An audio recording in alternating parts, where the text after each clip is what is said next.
mempunyai kesempatan untuk bisa masuk universitas. Jumlah yang ada itu mungkin bisa dibilang hanya seperempat daripada yang lulus SMA.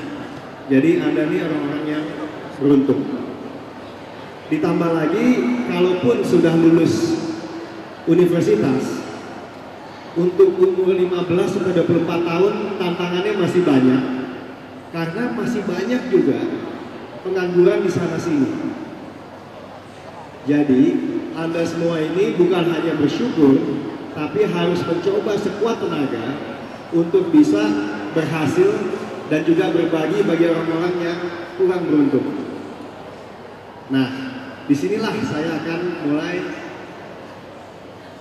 berbagi beberapa hal yang saya anggap mungkin dapat berguna.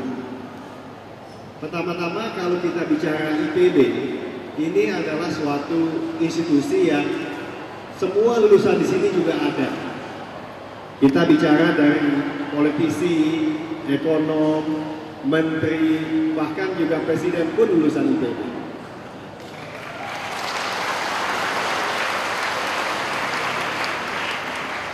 Yang lucunya kadang-kadang ya, justru di IPB ini, Institut Pertanian Bandung, itu Pertanian Bogor, maaf.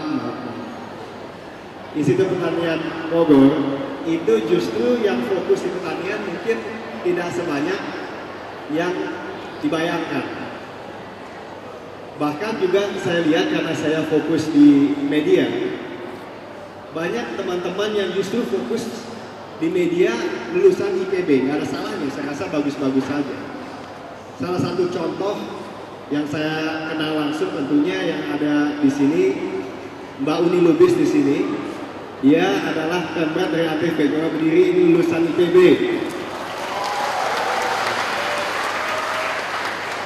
Jadi kalau misalnya ada redaksi ATV kurang pas, silakan diajukan ke beliau yang kurang cocok. Nah, siapa di sini yang ingin mencoba untuk menjadi pengusaha? Angkat tangan. Banyak juga ya. Kali hampir 50%. Siapa di sini yang pengen menjadi birokrat atau PNS yang ulung? Kok sedikit ya? Siapa di sini yang ingin menjadi, misalnya kita bicara guru? Bagus. Untuk gambaran teman-teman, dibutuhkan kira-kira 4 juta pengusaha untuk bisa Indonesia makin baik lagi. Lalu untuk guru pun juga jumlahnya tidak sedikit. Dibutuhkan mungkin 700.000 guru di Indonesia untuk lebih bagus lagi. Dokter pun juga masih butuh sekitar 13.000. Jadi intinya mau jadi apa aja di Indonesia ini dibutuhkan. Yang penting kita berusaha untuk menjadi yang terbaik dan memberikan sumbangsi kepada masyarakat luas. Nah, khusus sebagai pengusaha, mungkin saya bisa berbagi sedikit bahwa kalau pengusaha ini yang paling penting adalah kita mesti berani bermimpi. Karena mimpi itu adalah mungkin satu-satunya yang gratis dalam berusaha. Kalau mimpi saja kita sudah tidak berani apa lagi kita? Dan makin tinggi mimpinya, emang mesti makin keras kerjanya. Tetapi makin keluarlah energi positif untuk bisa menghasilkan sesuatu yang belum dilakukan sebelumnya. Yang kedua, syarat untuk menjadi pengusaha adalah mesti berani untuk bangkit dari kegagalan. Karena sesuatu yang pasti di dalam berusaha, itu kita akan merasakan kegagalan. Tapi tidak semua orang mampu bangkit dari kegagalan. Padahal kegagalan itu adalah suatu keberhasilan yang tertunda atau suatu proses pembelajaran. Gimana teman-teman, udah pernah merasakan gagal? Gagal dalam segala macam hal. Bukan hanya gagal di bisnis, mungkin belum, tapi mungkin gagal di dalam belajar, dalam pertemanan, pacaran, dan lain-lain. Tapi gagal itu adalah proses yang memang sudah ada yang ngatur. Jadi jangan pernah tidak bangkit dari kegagalan. Itu syarat kedua untuk menjadi pengusaha. Yang ketiga, pastikan teman-teman semua ini mempunyai suatu jaringan pertemanan yang banyak, apalagi di Institut Pertanian Bogor seperti ini. Nah, jadi jangan salah, saya justru mendoakan supaya di keliling Anda semua ini, siapa tahu di depannya nanti ada pengusaha sukses. Menteri Pertanian juga dari IPB sekarang mungkin kedepannya akan makin banyak lagi. Dan juga nggak kalah tentunya pemimpin-pemimpin bangsa lainnya. Jadi jaringan ini adalah aset dalam berusaha. Jadi tidak perlu kita kalau berbicara usaha selalu cepat-cepat mengatakan tantangan utamanya adalah dana. Bahkan ada orang yang berkelakar, berpikir negatif. Bagaimana kita bisa istilahnya berdagang kalau dana aja nggak ada? Untuk buang air kecil aja bayar Rp1.000, bagaimana kita bisa berdana? Nah, tapi pemikiran seperti ini justru yang kita mesti cegah. Yang terakhir paling penting adalah bagaimana menggunakan information technology atau teknologi informasi untuk bisa memastikan bahwa segala macam upaya kita itu bisa lebih efisien dan produktif karena lebih murah. Bisa bayangkan, teman-teman tahu Twitter kan? Siapa yang memakai Twitter di sini? Pemakai Twitter, maksud sih pasti banyak ya. Nah, Twitter kira-kira sekitar 3 hari yang lalu baru go public, jadi melantai di bursa. Jumlah kapitalisasinya ada 40 miliar dolar. Padahal teknologinya hanya membuat suatu pesan sebanyak 140 karakter. Pesannya itu pun juga bukan pesannya mereka, pesannya kita-kita semua. Nah, jadi intinya teknologi informasi ini janganlah kita hanya menjadi pelanggan, tapi juga kalau bisa menggunakannya untuk kesuksesan bisnis. Nah, ini nanti salah satu pembicara tadi saya yang saya akan kenalkan, lalu Melisa. Nah, ini juga Mas Didi ini nanti akan membicarakan sedikit tentang bagaimana untuk berbisnis menggunakan teknologi informasi. Nah, jadi moralnya adalah satu, jadi apa aja selama kita tekun di Indonesia ini ada jalannya. Dan yang kedua, 4 hal itu sangat hakiki untuk memastikan kita berhasil ke depannya.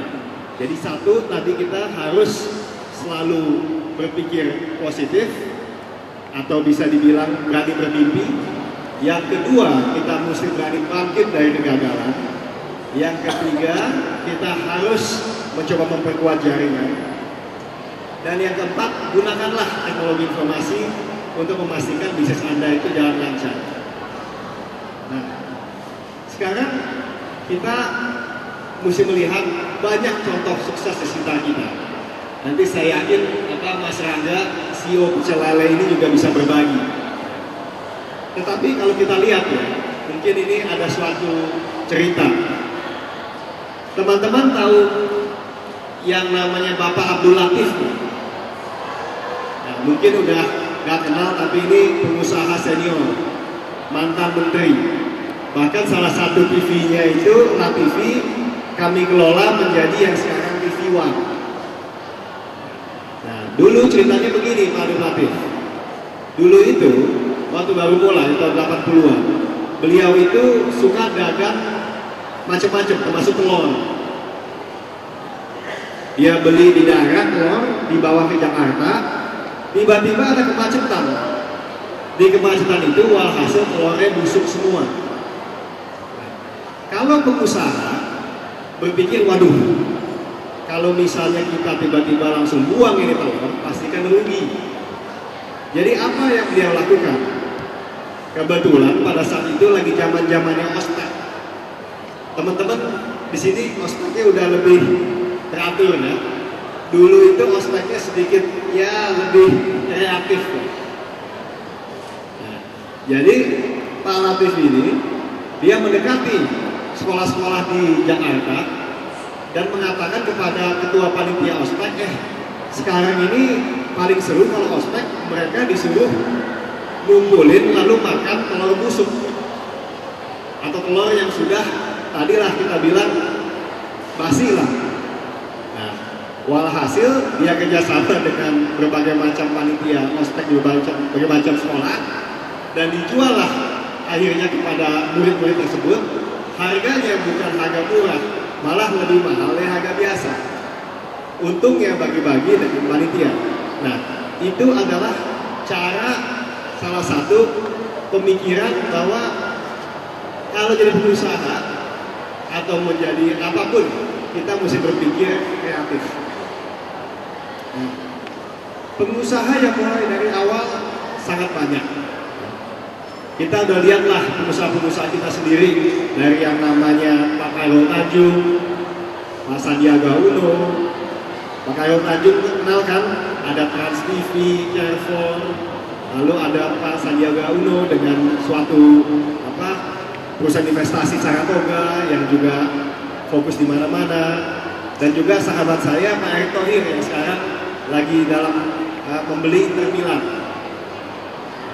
Ini semua mereka waktu kecil pasti tidak bermimpi terlalu banyak, tapi mereka berani untuk memulai langkah untuk bisa mendapatkan sesuatu yang sebelumnya tidak istilahnya terbayangkan.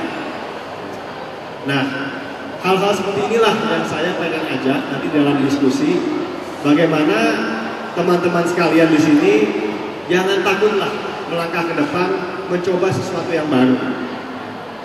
Nah, tidak usah jauh-jauh, saya kebetulan generasi ketiga di kelompok usaha Bagri. Nah, di generasi ketiga itu tentunya gampang dibayangkan, wah sudah dapat warisan, sudah mendapatkan suatu kenyamanan dan lain-lain.